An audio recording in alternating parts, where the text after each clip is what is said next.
Hello guys and welcome to SteveKnows. We have some news this week. We have Sony Tech, a strange Oculus email going around that hints at some freebies, incredible new tech that has me beyond excited for the future of Quest gaming, new games, and so much more. So that is enough chin wagging. Let's get started.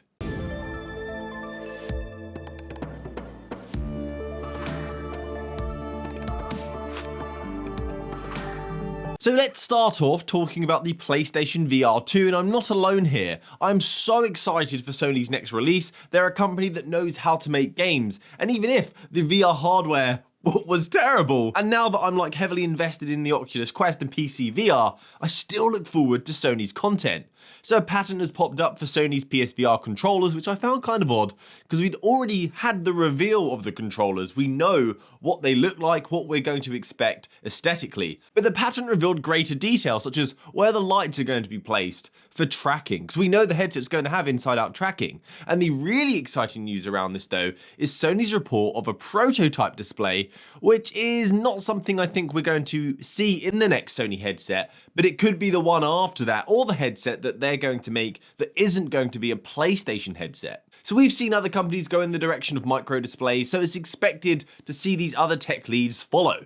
Sony showed off a 4K OLED micro display, exactly the kind of thing I'd like to see in a next-gen headset. So 4K as a micro display is going to have high pixel density, incredible clarity meaning no screen door, and OLED for incredible colors and black levels. And because the displays are so small, the headset's going to be even lighter for improved comfort.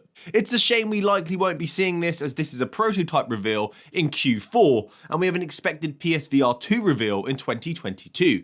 But I hope it's close to this and we at least have a high resolution OLED display with high pixel density. But micro displays, I don't think so. It might be too expensive, but it's exciting to see. So next, let's talk about a game, Anshar 2 Hyperdrive. It had a trailer drop for an Oculus Quest release. This was a Gear VR title and has been revamped for a modern platform. It's going to have new controls, updated visuals, a campaign consisting of 13 levels, and a multiplayer mode such as battle royales, deathmatch, and cooperative experiences. So if you played this game, you'd expect a third-person view of your ship, but they have included a cockpit view, which I've come to expect from flying or racing titles. Personally, when I hear Gear VR port, I groan inside, like really? But this revamp, it looks half decent. It looks like it could be a fun space multiplayer shooter, and I loved playing Eve Valkyrie on PlayStation VR, I think that's what it's called, and I get that kind of style of play from it. Man, that game was so good. So this next thing I want to talk about is coming soon, well not soon, it's called Gazzlers. It's going to have an early access release in 2022 with an expected full release in 2023. And this is an on-rail shooter, and I'm thinking a rail shooter this late in the game, they need to bring something else to the table or this game is just not going to go anywhere. And I think they may have done that by making this a cooperative experience with up to 4 players and combining it with an ever so charming and odd stylization. I'm just such a sucker for an art style. So as I said, you and up to 3 other players will be placed on a high-speed train and are being taken over by a bunch of Meat Boy looking things in the thousands apparently. So there's going to be lots and lots of assets just bombarded. Once a stage is complete, you'll be given the option to upgrade weapons, unlock rewards, and it's all randomized as well on each run. And we shall see if this art style lends itself well to the Oculus Quest. I think there will always be a market for this kind of game in VR, but it just doesn't excite me an on-rail shooter anymore. But it may be decent, and I know newcomers could enjoy it. Well now this one, let's get Steve excited, and not like that. This story has me feeling the hype coursing through my veins because of the mango passion I have for virtual reality. So Oculus have added some experimental features to their development kit, which people can now use and add to their Oculus Quest games. And there are 2 special features that they have added that could change how we interact with our games completely. I'm excited! So we now have available speech recognition and spatial anchors. We have seen speech recognition used in Waltz of the Wizard already, and I just cannot wait for more. Speech recognition will allow us to interact with the game using our voice, but it will require an internet connection for it to work because it uses a cloud service to translate what you're saying, translate that audio into something a computer can understand.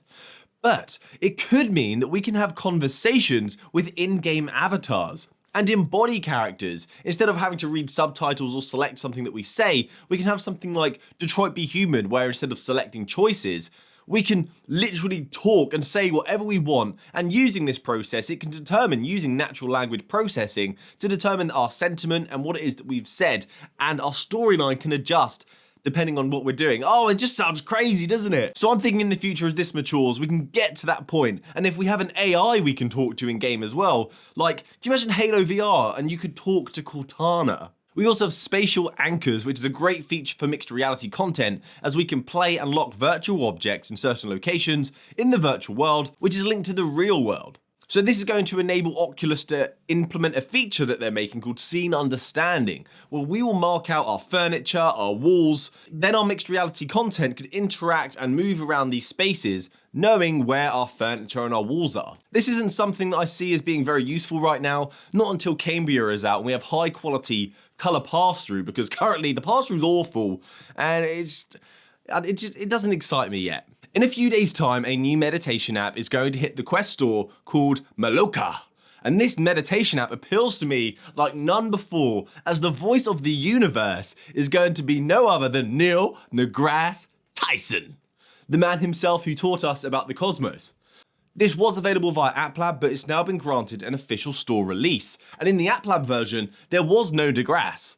The app will supply you with strange visuals that are going to link to your breathing pattern, which is supposed to put you in a Zen state and let that stress melt away. This is releasing December 14th, and considering how stressful life has been recently, I could do with being a little zen. So there is a VR modding community out there dedicated in turning our incredible franchised flat screen games into VR experiences. It's a recipe that we know works. We've seen it time and time again. A chance to reimagine our favourite games. Well, the next mod, incoming in January, is going to be Cyberpunk 2077, the perfect setting in a dystopian future to link virtual reality. So Luke Ross, the gentleman that brought us GTA 5, the Mafia series, and Red Dead Redemption 2 to virtual reality, is now working on this as his next project. So it will likely become part of his Patreon support, so it's worth the small price for the modding features, especially when you get the former mentioned. This man has made himself very wealthy with these releases, creating a framework that he says is going to allow him to bring out a modded VR title every single month, that would be legendary. Luke Ross doesn't, or at least hasn't, been adding motion controller support into these games, which is a shame. So do expect to use a joypad to play Cyberpunk still. But you're still going to have the head tracking and the stereoscopic view. It's going to look great, but expect this in January, which hopefully is going to have a new influx of VR gamers too. BlastOn from Resolution Games, an amazing simple title, has got yet another update, bringing more content, which consists of 3 things: a dueling mode, a new character, a new arena, and a pass-through battle mode. That is 4 things, Steven. So the new mode is a randomly generated loadout, so you and opponent will go against each other, test your skills on an even playing field. Because usually you would enter a match with a custom loadout. This time you don't have a choice, it's going to be randomly generated, but you'll both get the same thing.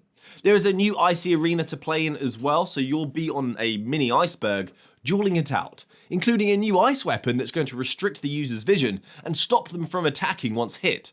And a new character called Shocks that emotes, so it's going to have facial expressions when it gets hit, wins or loses, and apparently other things as well. It's even got a pass-through feature, which is a good idea because this is a game where you move around quite a lot sometimes, even crawling along the floor on your knees, so being aware of your surroundings is really smart. Oculus do have a space sense feature, but it's not as clear as pass-through itself, so I think a really good idea to add this. This one is a guilty pleasure of mine, no judging. I am very excited about this new music pack for Beatsaber. We have LadyGaga. It contains 10 songs from her entire mainstream career that you will know: Alejandro, Bad Romance, Born This Way, Just Dance, Paparazzi, Poker Face, Rain on Me with Ariana Grande, Stupid Love, Telephone with Beyonce, and The Edge of Glory. It also comes with a new environment, as these song packs do when you get them from artists, and I really loved the Linkin Park one or the Rocket League one. They're some of my favorites, and this one is super sleek. It looks like a futuristic Tesla coil aesthetic.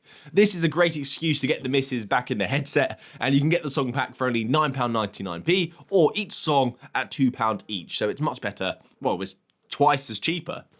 You save twice as much. if you buy the pack.